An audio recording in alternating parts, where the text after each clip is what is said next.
Love जी, बांदा में किस तरीके से गर्मी पड़ रही है, कितनी परेशानी हो रही है आप लोगों को? सर बांदा में तो गर्मी रिकॉर्ड तोड़, मतलब आज तक हम इतने बड़े हो गए, हमने पहली बार इतनी गर्मी देखी है कि एशिया तो छोड़ दीजिए, विश्व का सबसे गर्म बांदा है। और परेशानियाँ तो बहुत आ रही भाई साहब कि मतलब आप फील्ड में, हमारी फील्ड की जॉब है, हम लोग यहाँ से वहाँ जा ही नहीं पा रहे, इतना टेम्परेचर आई है। मगर गवर्नमेंट ने कुछ व्यवस्थाएं की हैं, मगर वो उचित व्यवस्थाएं अभी नहीं हैं।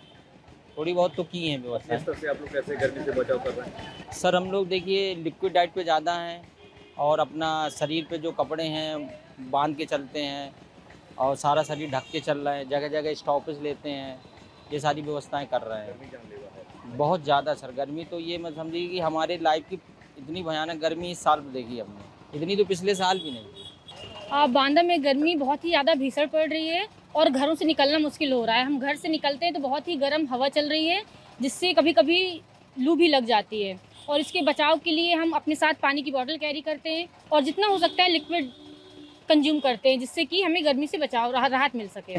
पिछले कुछ सालों की अपेक्षा में क्या इस बार ज़्यादा गर्मी लगी? जी, पिछले कुछ सालों में इस बार कुछ ज़्यादा ही गर्मी हो रही है। टेम्परेचर कभी भी इतना नहीं जाता था जितना इस बार हाई जा रहा है। इस समय बांदा में जो है सबसे ज़्यादा टेम्परेचर बताया जा रहा है, और कल तो बता रहे हैं 48.2 डिग्री सेंटीग्रेड बताया गया था, और आज भी 47 के आसपास, इस समय 2 बज रहा है करीब करीब, इस समय भी 47 डिग्री के आसपास है, और भीषण गर्मी की चपेट में है पूरा बांदा। किस तरीके से मरीजों की भीड़ है और कैसे मरीज आ रहे हैं? इसमें हमारे यहाँ ज़्यादातर जो है पेट दर्द, उल्टी, बुखार, दस्त, और सर दर्द, चक्कर, इस तरह के मरीज आ रहे हैं। और सभी लोगों से अपील की गई है कि लोग जो है 10 बजे से 3 बजे तक धूप में ना निकलें, और जब भी बाहर जाएं तो छाता लेकर के या गमछा लेकर के निकलें, और पानी साथ में लेकर निकलें, और खाली पेट ना निकलें, और जो भी खाना पीना खाएं तो लिक्विड ज़्यादा लें, और ज़्यादा तेली पदार्थ ना लें, और बाहर के कटे हुए फल ना खाएं। इसके बाद जैसे ही ये समस्या हो इस तरह की, पेट दर्द, उल्टी, बुखार, दस्त, तुरंत डॉक्टर से सलाह लें और अस्पताल आएँ। अच्छा, अमूमन आमतौर पर जो ओपीडी में मरीजों की भीड़ रहती है, 3 दिनों गर्मी पड़ रही है, उसमें मरीजों की संख्या में किस तरीके से बढ़ोतरी देखने को मिल रही है? इस समय हमारे यहाँ जो है जैसे पहले जो है 1800 से 2000 की ओपीडी होती थी, तो कम से कम 300-400 लोग एक्स्ट्रा आ रहे हैं, और ज़्यादातर लोग जो है बुखार और डायरिया और पेट दर्द, चक्कर, इससे पीड़ित मरीज आ रहे हैं। तरीके से एडवाइजरी जारी की गई है। पिछले कुछ दिनों से बांदा में टेम्परेचर बहुत हाई है। कल परसों में 48 डिग्री भी हम लोग क्रॉस कर चुके हैं। प्रशासन ने इसकी तैयारी पहले से कर रखी थी, और हम लोगों ने जो प्लान बना रखा था उसी के तहत हम लोग कार्रवाई कर रहे हैं। हमारे यहाँ जलापूर्ति, पेयजल आपूर्ति, विद्युत की जो व्यवस्थाएं हैं उन पे हम निगरानी बना के रखे हुए हैं। लगातार जितने अधिकारी हैं उनसे हम रिपोर्ट ले रहे हैं। इसके अलावा हमारे जो बच्चे हैं स्कूल्स में जो जाते हैं उनकी हम लोगों ने पहले छुट्टी कर दी है, बीच में समय भी परिवर्तित किया था।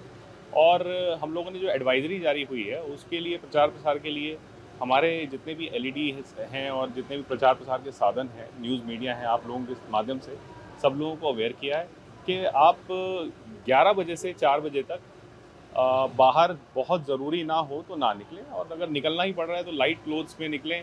और बच्चे और जो बूढ़े हैं, वृद्ध जन हैं, उन लोगों को बिल्कुल नहीं निकलना चाहिए, वो बहुत वल्नरेबल हैं।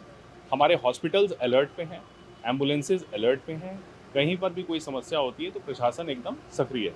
कुछ पर्यावरण एक्टिविस्ट जो हैं और कुछ रिपोर्ट्स में ये कहा गया है कि जो यहाँ पर माइनिंग होती है, चाहे पहाड़ों में हो या नदियों में, वह भी एक गर्मी का कारण है। देखिए, माइनिंग जितनी भी होती है वो एनवायरनमेंट क्लियरेंसेस लेने के उपरांत ही होती है, तो इन सब चीज़ों को एनवायरनमेंट क्लियरेंसेस के दौरान रखा जाता है, और जितनी माइनिंग हो रही है नियमानुसार ही की जाती है।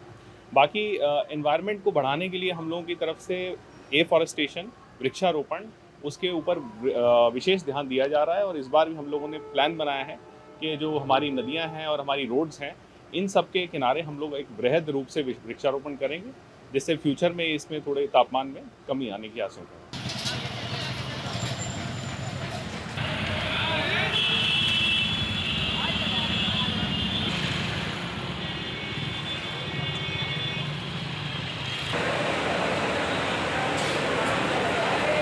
If you like this video, then like, share and subscribe to Mirror Now.